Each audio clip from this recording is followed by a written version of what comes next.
આંડવાનો લોટ છે અમે તો રેડીમેડ જ લાવીએ છીએ. આમાં કડી લીમડો, લાલ મરચું, તજપત્તું અને રાઈ અને હિંગનો વઘાર કરી લીધો છે. અમે દૂધી એવું કંઈ એક્સ્ટ્રા એડ નથી કરતા, અમને બહુ નથી ગમતું.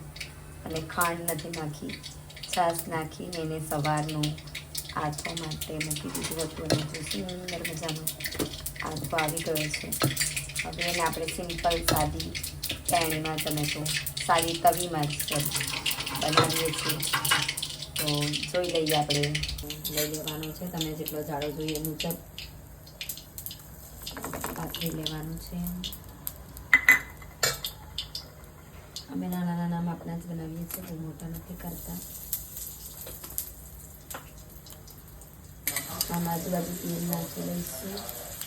એને જોઈ લેવાનું સરસ મજાનું ચડી ગયો છે. તો આપણે એને બીજી વાર પણ બીજી બાજુ પલટીને સળવી લઈએ. હવે આ રેડી છે. હેલ્ધી હેલ્ધી ખાઓ અને હેલ્ધી હેલ્ધી ખવડાવો. આપણો આંડવો બનીને તૈયાર છે.